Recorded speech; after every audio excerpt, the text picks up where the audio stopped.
Good morning, welcome to the episode of Breakfast Analysis. Today we are going to be diving into how the North American League works and basically what's going on with Tier 1 North American Rainbow Six Esports and how everything works. And the reason we're making this video now and not at the start of the season is because I didn't really understand how it all works until now. But I had a chance to, the whole crew of the NAL, the broadcast crew, had a chance to talk with the people who basically designed the whole thing, and so now we've got a good idea of how it actually works. So it is a complicated system, I'm not going to deny that, but I do genuinely think it's a really good system. So hopefully this will help some people. I'm going to go into Challenger League and how everything with that works. I'm going to go into how relegations work, the phases, the stages, the seasons, how all that breaks down. So let's jump into Wikipedia. And Wikipedia was wrong before yesterday, and I got in contact with the guys and I got it fixed. So hopefully everything is correct, and from what I've seen, everything looks correct here. Okay, so North American League. Keep in mind, I'm going to be focusing on the NAL, which means I'm not going to be talking about how majors work. I'm not going to be talking about the invitational. I will mention, what spots, how you get to the major. But I'm not going to talk about, like, a global thing, how teams, like, how the majors are going to work. Because that's still a ways out, and this video is going to be long enough. Okay. So we are in the North American League, Season 1, Stage 1, United States Division. I don't love this naming scheme. I'm going to make things a little bit simpler. I don't like Stage 1, Season 1. I don't like numbers with that. So I'm going to call this the 2020 season, and I'm going to call this the Summer Stage. Neither of those names are official, but it should make sense. A season lasts for an entire year. After Season 1, Season 2 will go from March 2021 to December 2021. A stage lasts for 3 months. There's 3 stages, kind of 4, but 3 stages really. In a season, they all last for 3 months. There's one that starts in the spring, and there's one that starts in the summer, and there's one that starts in the fall. As you probably know, this is because it's our first season, we start a little bit late. So the first stage, the stage that's usually played in the spring, is just not happening. They're not including it at all, which means we're only going to have a summer stage and a fall stage. Summer stage is being called Stage 1, fall stage is being called Stage 2. Okay. So, what matters here? Well, a stage can really be broken up into 4 parts. So, we got one season in a year, 3 stages in a year, 4 parts in a stage. In a stage, we have Phase 1, Phase 2, the North American Qualifier, and the Major, okay? And so in a 3-month period, those are the 4 competitions you need to watch for as a North American fan, unless you want to watch Challenger League or Canadian Division as well. Phase 1 starts off with a draft show. Now, the draft show only happens on the first stage of the year, so we're not going to have a draft show every single stage. We're just going to have one at the start. In the next stage, and in all stages except for the first stage of the year, it's going to be seeded based on the previous stage's results. So if you do really well in Stage 1, you'll have a better seed for Stage 2. In Stage 1, though, because we couldn't really do that, we had a draft show. And these are the groups that we got in our draft show. And so with these teams all being drawn, they played in Phase 1. Now, Phase 1 and Phase 2 happen directly after each other. There's no break between Phase 1 or Phase 2. And both Phase 1 and Phase 2 take 2.5 weeks. So there's 5 weeks in a regular season. Phase 1 and Phase 2 essentially make up the regular season of Stage 1. Now, keep in mind, Season 1 is going to have 2 stages. So technically that's 10 weeks, but there's a large gap between the first 5 weeks and the second 5 weeks, and they're not really connected. So a regular stage, I suppose you could say, will have 5 weeks. You'll notice that amongst Phase 1 and Phase 2, there's 20 games that are played, right? And that's fixed no matter what. There's going to be 20 matches. That's 4 games a week, 2 on Monday, 2 on Wednesday, always, all right? So with our Group A and Group B, we had our opening matches. That's just the very first game. Then we had the winners play each other. So Space Station played Oxygen. That was here. And TSM played Dark Zero. That was here. Then we had the losers play each other. The losers from the opening matches. Tempo Storm and Sonics played here. United Disrupt played here. If you won the winner's match, you get first in the group. Oxygen beat Space Station, first. Dark Zero beat TSM, first. If you lost the elimination match, so if you lost the loser's game, you get last in the group. United lost to Disrupt, last. Temple Storm lost to Sonics, last. And then we had the loser from the winner's match and the winner from the loser's match play against each other to determine who gets second and who gets third. So TSM beat the Sonics, TSM gets second, Sonics get third. So, Space Station beat Disrupt, so Space Station gets second, Disrupt get third. So all of that goes down. We're 2.5 weeks into the season, right? We're done phase 1. We're starting phase 2, and we have all the teams ranked in Group A and Group B. What does that mean? Well, if you get top 2 in Group A or Group B, you get sent to the new Group A, and if you get bottom 2 in Group A or Group B, you get sent to the new Group B. These names are also confusing.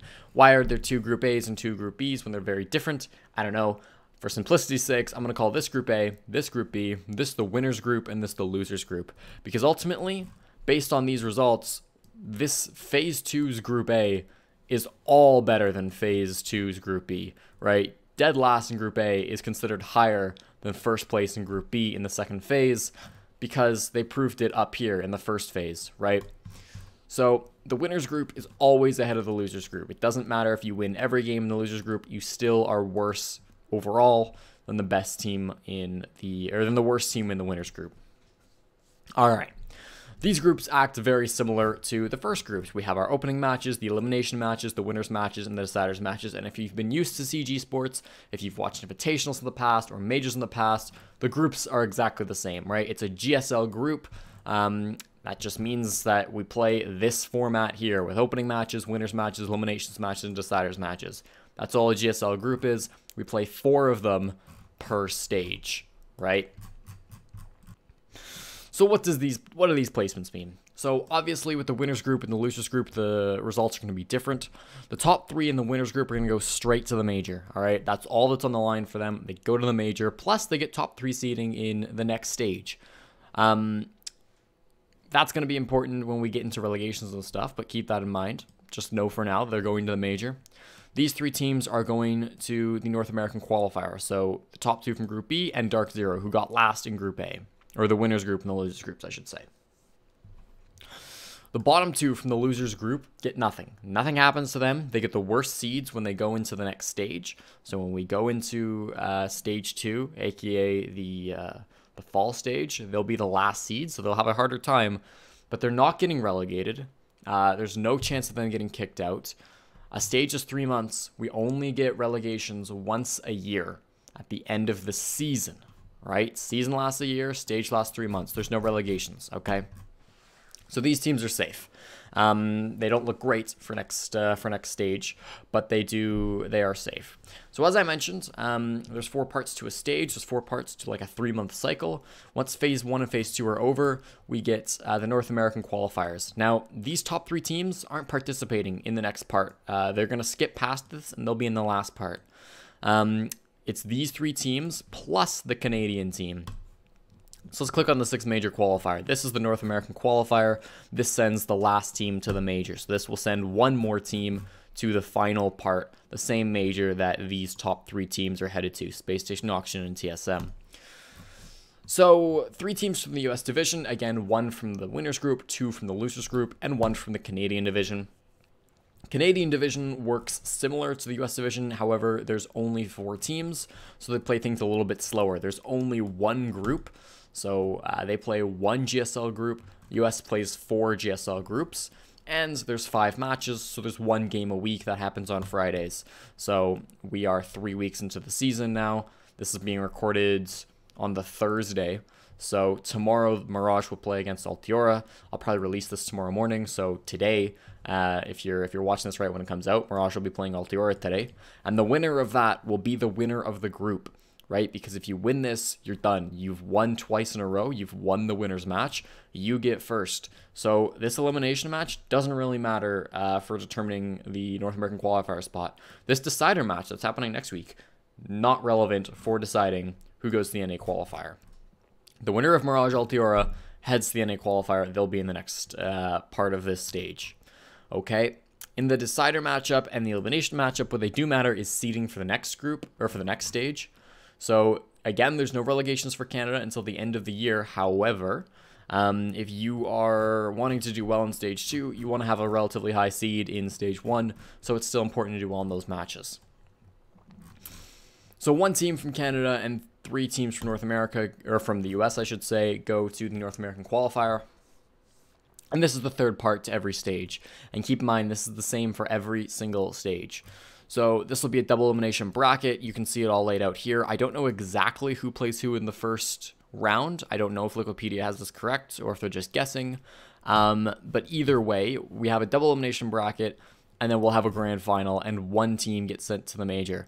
Notice these 6 invitational points. Now, I'm not going to dive too deep into this, but the 7th place team from the US, plus every team in the qualifier, plus the teams in the major will all get points. Essentially, how this works out is the top 4 teams will have enough points to be in the top 16 after the first phase, or after the first stage, let me say. And then there'll be another major at the end of the fall, which will give out more 6 invitational points. The top 16 teams globally will go to the 6 invitational. We're not going to get into that, though. But just know the more invitational points you have, the more likely it is that you'll end up in the invitational. And after the first stage, 275 will be the minimum amount you need to be in the top 16, which is how many teams get invited. Okay? But after the second stage, obviously, it'll go up.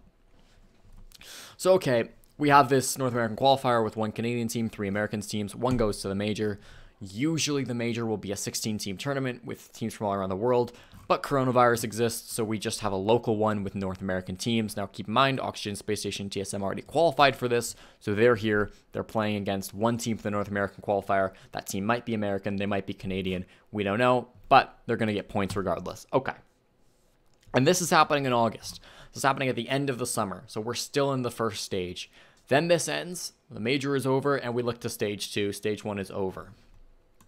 So are we done? No, not at all, because stage 2 works a little bit differently from stage 1. We still have our 4 parts, right? We still have phase 1, phase 2. We still have these teams then go to a new North American qualifier, which I can click right here. And then 3 teams from the US division and 1 team from the North American qualifier go to a brand new 6 major. Hopefully this one will be global and we'll have teams from all around the world. But if coronavirus keeps up the way it is, we might have another local major with just 4 North American teams, which would suck, but I mean, it is what it is. You can't change the global situation. So what's different from stage 1 to stage 2? The big thing here is in stage 2, we determine who becomes the North American, who goes to the North American finals, and who goes into relegations. So, where are we? So, stage 1, does it matter for relegations? Does it matter for who goes to the North American finals? Not really. It determines seeding, so it will give you, doing well in stage 1 will give you a better likelihood to do well in stage 2. But like, in general, stage 1 does not matter for relegation. And if this was a 3-stage season, like most seasons are going to be, stage 1, stage 2 will have no bearing on who goes to the US finals and relegation. Now you might be saying, Jesse, what are the US finals? Okay. So the US finals is going to be a tournament. It's going to be totally separate from the major circuit. So this does not give out 6 invitational points. It is not a major. There will be no Europeans present. This is basically just a big LAN for North American teams to go to. It'll give out some prize money, but ultimately it's not going to be super relevant. It'll crown the best team in NA, but it's not a global competition. This is probably going to be considered like a tier 2 tournament for like a global thing, because it's not representing teams from around the world. And ultimately, this is probably considered to be under the Invitational, under all the majors. But it should still be a fun LAN. And if it happens, still coronavirus puts an asterisk on everything, it'll be a fun time. Now, there's 4 events that happen at the North American Finals. The first one is the US Finals. So what happens is we get the top 4 teams from the US division. So the top 2 from Group A Phase 1, the top 2 from Group B Phase 1. Those 4 teams will be headed, so all of the teams in Group A will head into the US finals, and they'll participate once again to figure out, who gets $75,000. Okay. The Canadian teams will act similarly. Now, in Stage 2 for the Canadian division, 3 teams get to go to the Canadian finals, right? The top 2 teams, so essentially the winner of the winners match and the winner of the deciders match, will end up going to the Canadian finals, where again they'll play for some prize money. They'll get to go to LAN. They'll have a good time, but there's no invitational points given out. It's not a major. The worst team in both Canada and the US. So keep in mind, there's 4 American teams at the finals. There's 2 Canadian teams at the finals. Do the American teams play the Canadian teams? No. Is there one NAL winner? No. There's no NAL US division winner. There's an NAL Canadian division winner. They don't play against each other ever, except in the North American qualifiers, but that's just to give out the last major spot. That doesn't determine a winner. Okay. The other 2 events that happen are the relegations. So there's Canadian relegation and American relegation. So this happens on LAN once a year in December, right? So this is after all the stages are over, essentially in like a stage 4 or a winter stage, if you'd like. But this stage, this 3-month period, acts very differently from all the other seasons, right? So in the winter, we have the North American finals, and then we have invitational qualifiers and the invitational. Again, not going to really touch on the invitational because that's separate, but that will be more North American Siege for you to watch. In the North American finals, yeah, there's going to be relegations. So there's 4 Canadian teams. 3 of these teams are going to go to LAN, right? 2 of them are going to compete to be the best team in Canada. 1 of them is going to go to play in relegations. Whoever gets 3rd in stage 2 just stays home. They don't get to go to LAN. But 3 of these 4 teams will be headed to LAN. Whichever team gets dead last will go to relegations, and they'll play against the Challenger League team. Similarly with US, again, it works basically the exact same, where, let me get around to it. The worst team at stage 2, so to get into relegations, you'll go to stage 2, you'll get bottom 2 in either Group A or Group B. That'll put you into the losers group, aka Group B. You'll lose your opening game, and you'll lose your elimination match, and boom, you're in relegations, okay? So that's all it takes to get relegated. The US division, it's 1 team that faces relegations, and they play for it. Not auto-relegated. The 7th place team is fine, right? So that's going to be an important day, and we'll see these 2 teams also at LAN. So the Stage 2 loser and the Challenger League team will head here. Give me a moment. All right, now the question. How does Challenger League work? And this is what stumped me for a long time, because it's not really broadcasted. It's not really shown off anywhere. It is now. The games are now being recorded and placed on YouTube. So I recommend looking for that. You should just be able to Google North American Challenger League NAL. It's on the Rainbow Six like primary esports YouTube channel. You should be able to find it. If you really can't, send me a DM and I'll link it to you. So we've got 8 teams in Challenger League for both US and Canada. Canadian Premier League is 4 teams. That's smaller than US, but the Challenger League is still 8 teams. And they work pretty differently. So the big thing with Challenger League is there's 2 stages, just like Pro League, or it's not called Pro League, excuse me, but just like the Premier League. There's 2 stages, and in both stages we'll be, we'll get a 1st, 2nd, 3rd, 4th, 8th. It's not the same GSL style bracket, so it starts off pretty similar. In week 1 for both US and Canada, what we have is we have all of the opening matches get played. So that's 4 games from US, 4 games from Canada. We then have in week 2 both the winners and the elimination matches happening. So we determine who gets first in each group, who gets last in each group. And then we have in week 3 the decider matches happening. And then in week 4 and 5, what ends up happening is the 1st place team from Group A plays the 1st place team from Group B, 2nd plays 2nd, 3rd plays 3rd, 4th plays 4th, and it's same for Canada. I don't know exactly between weeks 4 and 5 which matches get played when, but the important thing is, the 1st place team from the US Challenger League overall is the winner between Rent Free and The Last Dance. The second place team overall is going to be the winner between PogChamp and Joe.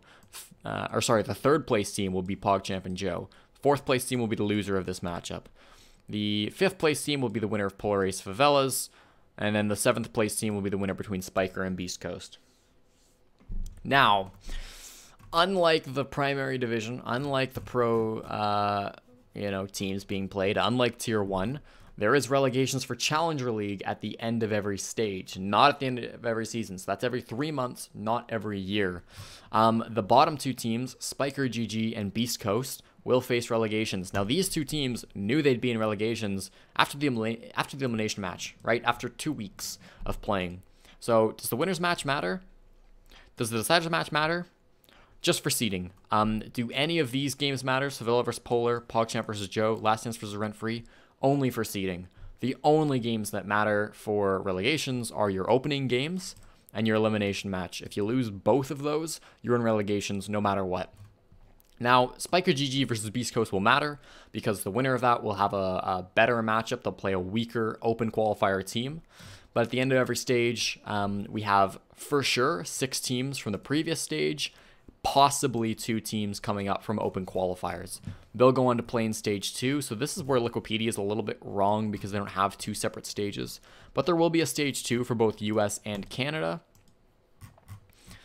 And then once we get to the final stage, once again, we will end up having the top teams, the top 1 team, go into relegation, okay? So in the final stage, everything matters. So your opening matches, your winners matches, your deciders matches, your elimination matches. Not the decider match, I suppose. You know, getting second or third is still only for seeding.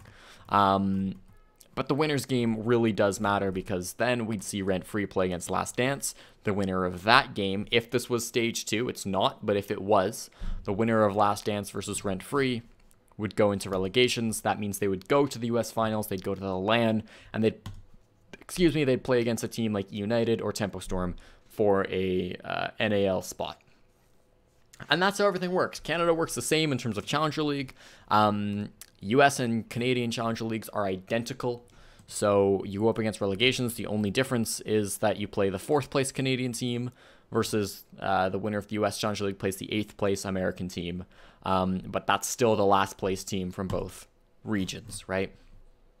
And that's everything. If you have any questions still, I'd be happy to answer them. But I think that's basically all of it explained as clearly and as directly as I can. I know this took 25 minutes, but I do think it's kind of necessary to explain everything out, and hopefully this makes sense. I do appreciate you watching. If you found this helpful, go ahead and subscribe to the channel, give it a like. There's hopefully going to be videos every week coming out Friday mornings, so subscribe if you want more of those. Certainly watch the North American Division. Canadian and Challenger League should be on today. That's starting at 6 o'clock Eastern, 3 o'clock Pacific. And then, again, Monday, Wednesdays, the U.S. Division happens, and that's where I'll be on broadcast with all the casters and analysts that you love, and Jackie. So, thanks for watching, and we'll see you next time. Bye-bye.